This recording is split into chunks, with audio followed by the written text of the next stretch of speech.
Sige nung Kristo ini panguros nato no. Nya, ginapabit sila sa diya sa Hebreo 12 bersikulo 2 nga ato kanong gipakalawan si Kristo no ningon sila no. Wala siya mosigog bisan pa siyang pag-antos sa krus ug wala niya igsapayan ang kaulaw ug pagpatay dito sa krus no. Ingon sila nga ato kanong gipakalawan. Ginumduman kanila nato ang pagpakaulaw diya ni Kristo diya sa krus no. Pero ato kanang tubagon no, mingon pagit sila nga ngano manguros man kita no, nga mingon man sila nga dili mabasa letra por letra no. Ato kanang tubagon ang dili mabasa letra por letra no, diya sa 2 Corinto 3:6. Kay siya naghimo kanamong takos sa pagalagad sa bag-ong kasabutan. Kining bag-ong kasabutan dili balaod nga sinulat no, kundi iya sa espiritu. Kaya ang sinulat nga balaod ipahutang man sa kamatayon no. Pwede gid ay nga dili masulat letra por letra. Gidugangan sa kini ni Juan dia sa San Juan dia sa Juan 21 bersikulo 25. Daghan pa kayong mga butang nga gibuhat ni Jesus.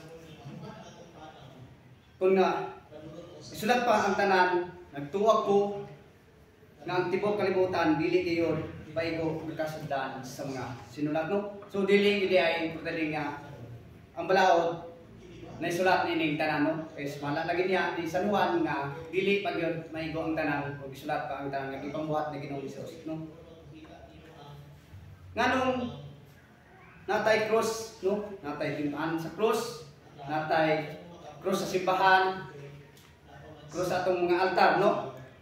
Importante kini kayo tungod kay kini sa kini katimaan nga kita mga ginsakupan o mga tinun-an ni Ginoong Jesucristo no.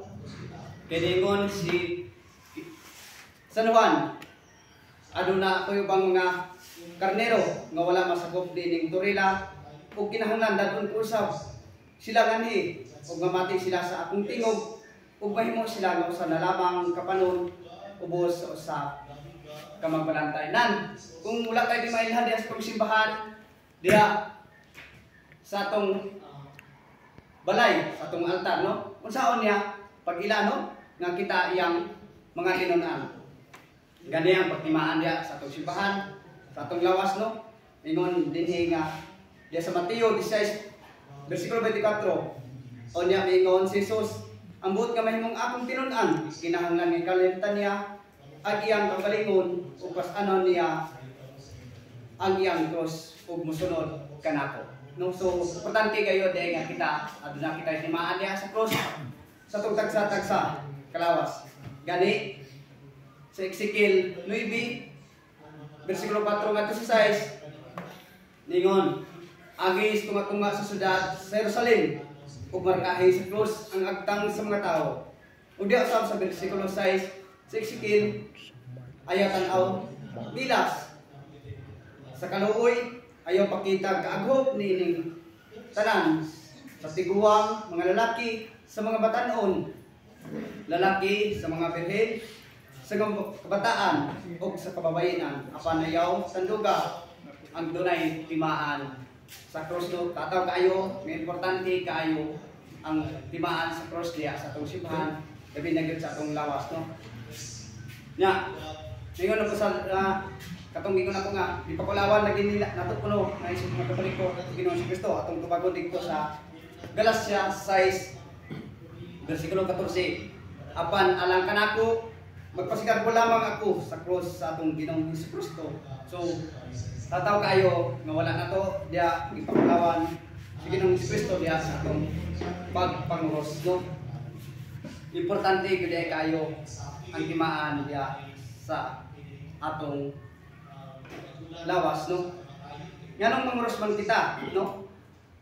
Atong tubagon sa 2 Corinto 4 bersikulo 10.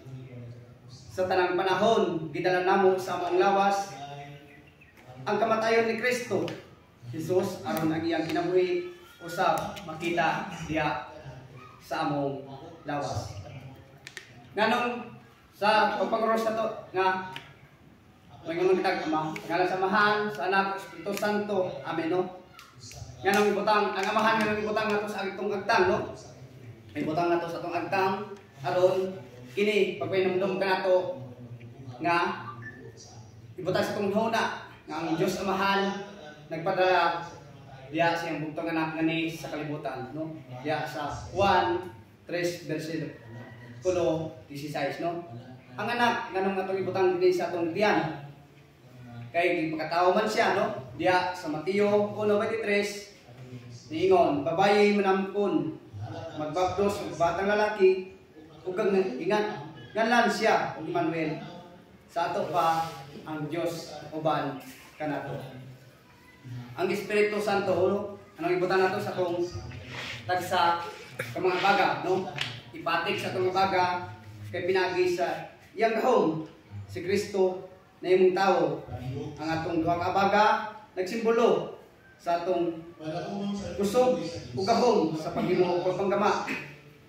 Pagpainumdom sa pinato nga si Kristo naglingkod sa tuo samahan ingon man sa misteryo simbahan sa Dios nga lawas ni Kristo di kita mga bahin niini. 1 Corinto 12 versikulo 12 ngadto sa 13 ug sa 1 Corinto 27 ngadto sa 28. Si Kristo sama sa lawas nga may daghang bahin bisan kung nagkalain-lain ang mga bahin niini usa gihapon kini kalawas. Busa kang tanan lawas ni Kristo ug agusag sa bahin niini. Pangutana, no? Isip mga Katoliko, no? Pangutana ngano kuno natay cross diya sa atong mga minteryo, no? Mingon na siya napay mo nga pilosopo nga pagistorya. Di ba? Murag plus kuno manang sigig kadugangan ang mga minatay diya sa pano wala man kuno nakita nga minus, no? So atong tubagon nganong nay cross ang atong minteryo, no? Tubag aron na ilhan nato nga ang mamatay sa Kristyanos ng Katoliko ug sumusunod ni Kristo, no? Diya sa Ezekiel 39 versikulo 14 ngadto sa 15. Magpili sila mga tawo pagsuroy sa tibok nasod ug paglubong sa mga minatay nga wala pa ikalubong aron kay luan ang yuta kun sa ilang pagsuroy may makakitag bukog sa tawo buntangan kiniyag timaan alang sa maglulubong nga mao'y mulubong niini didto sa walog sa kasundaluhan ni Gob. Gibalik ko na sab kini diya sa Lucas 11:44 niingon pagkaalaot gid ninyo sama kamo sa mga lubong nga walay timaan nga wala lamang ibaloi sa mga tao nga ila na di ay gitunog-tunog ba, no?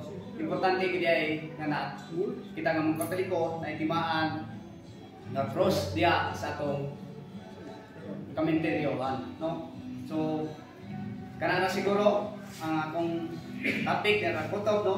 Sa katapusan akong balikon sa 1 Corinto 1:18 kaya minsay may tungod sa kamatayon ni Kristo dito sa cross binuang alang sa wala maluwas apan kanatong giluwas gahom kini sa Dios. Kana lang daghang salamat.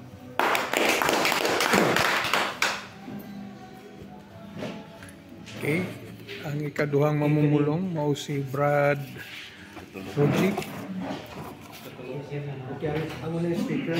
So, Consume time 10 minutes.